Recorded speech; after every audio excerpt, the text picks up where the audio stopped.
جميع خصاله صلوا عليه وآله۔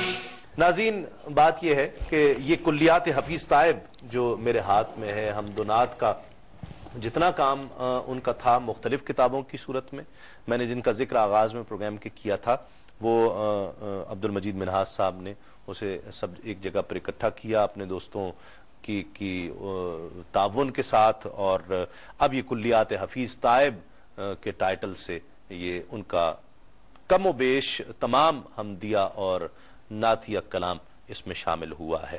ایک حضور نبی کریم صلی اللہ علیہ وسلم کی تعریف، اور یوں سمجھ لیجئے کہ قصیدے کا انداز، اس سے چند اشعار میں نے منتخب کیے ہیں، اس کو اقتباس پیش کرتا ہوں کہ یہ رنگ بھی آپ تک پہنچنا چاہیے کہ خوش خصال و خوش خیال و خوش خبر خیر البشر، خوش نزاد و خوش نہاد و خوش نظر خیر البشر، دل نواز و دل پذیر و دل نشین و دل کشا، چارہ ساز و چارہ کار و چارہ گر خیر البشر، حسن فطرت حسن موجودات حسن کائنات، نور ایقان نور جان نور بصر خیر البشر، اور صاحب خلق عظیم و صاحب لطف امین، صاحب حق صاحب شق القمر خیر البشر۔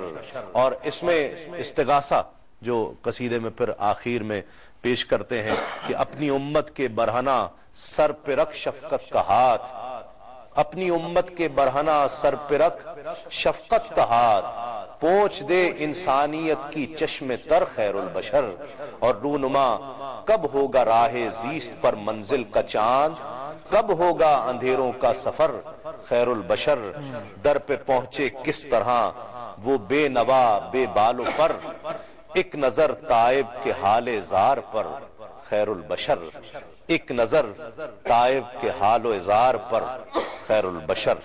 ایسی شخصیت، اور آخر میں سرور نقشبندی بھی ان کے ساتھ بہت عرصہ رہے اور آپ سے بچوں کی طرح شفقت بھی کیا کرتے تھے۔ چند کلمات اس حوالے سے۔ شاعری میں بھی شاگرد ہیں ماشاءاللہ، صرف انہوں نے نعت خوانی کے محاسن نہیں ان کے پاس بیٹھ کے سیکھے، شعر بھی سرور بہت اچھا کہتے ہیں، اور طائب صاحب کے راست شاگردوں میں ہیں ماشاءاللہ۔ آپ کیا کہتے ہیں ان کے حوالے؟ میں مختصر جملے میں یہ کہا کرتا ہوں کہ میں اگر اپنی زندگی کو دیکھتا ہوں اور اس میں جتنا بھی میں سمجھتا ہوں کہ میں نے کچھ حاصل کیا ہے، تو وہ سب سے بہترین چیز جو مجھے نظر آتی ہے وہ طائب صاحب کی صحبت ہے، ان کے ساتھ جو گزرا ہوا وقت ہے، اور وہ بیک وقت میرے بزرگ بھی تھے، میرے رہنما بھی تھے، اور میرے تعلیمی رہنما بھی تھے، اور اس کے ساتھ ساتھ میرے دوست بھی تھے۔ تو میں ان سے اپنے تمام معاملات میں ان سے مشاورت کرتا تھا اور ان کی رائے کو حرف آخر سمجھتا تھا۔ میں ایک واقعہ یہاں پہ ضرور کوٹ کرنا چاہوں گا جو طائب صاحب اور میرے درمیان صرف راز ہے۔ میں ہوتا یہ تھا کہ اکثر جب کبھی میری کالج سے چھٹی ہوتی تو میں ان سے کہتا کہ اکٹھے کہاں آپ نے جانا ہے، تو ہم شیڈول بنا لیتے سارے دن کا۔ تو ایک دن ہمارا پروگرام بنا مختلف جگہوں پہ جانے کا، تو ان کے پبلشر کے پاس ہم پہنچے تو ایک شخص طائب صاحب کا ایڈریس پوچھ رہا تھا ان سے، اور ان کے پبلشر نے اشارہ کیا کہ وہ دیکھیں آپ پوچھ رہے تھے تو طائب صاحب تشریف لے آئے ہیں خود۔ تو وہ شخص جو تھا وہ بڑی دیوانہ وار طائب صاحب سے آ کے ملا، ان کے پاؤں کو چھوا اور زاروں کے تار رونا شروع کر دیا۔ تو طائب صاحب کا جیسے انداز تھا وہ یار کی ہویا ابھی تینوں رونا شروع کر دیتا ہے، تو وہ کہنے لگا کہ میں ایک ہفتے سے آپ کو ڈھونڈ رہا ہوں، آپ کے پبلشر کا پتہ چلا میں یہاں آیا ہوں۔ تو اب اس وقت وہ شخص تھا، طائب صاحب تھے اور میں تھا۔ تو وہ کہنے لگا کہ میں نے ایک ہفتہ پہلے خواب میں حضور سرکار دو عالم صلی اللہ علیہ وآلہ وسلم کی زیارت کی، آپ حضور کے قرب میں بیٹھے ہوئے تھے، اور آپ کی ان کی نعت کا ایک مصرع ہے، شعر ہے پورا، کہ رمز ہستی راز فطرت سر ذات و کائنات، ہر خبر پائی تلاش مصطفیٰ کرتے ہوئے۔ تو وہ کہنے لگے کہ حضور کے سامنے 3 برتن پڑے ہیں، اور ایک برتن پہ لکھا ہے رمز ہستی، ایک پہ لکھا ہے راز فطرت، اور ایک پہ لکھا ہے سر ذات و کائنات، اور سامنے جم غفیر ہے، اور حضور ان برتنوں میں ہاتھ ڈالتے ہیں اور لوگوں میں تقسیم فرما رہے ہیں، رمز ہستی والے برتن میں راز فطرت اور سر ذات و کائنات، اور حضور آپ کا یہ شعر پڑھ رہے ہیں اور آپ کو داد دے رہے ہیں۔ تو یہ ان کی حضور کی بارگاہ میں مقبولیت میں سمجھتا تھا کہ یہ بھی ماشاءاللہ بہت خوب.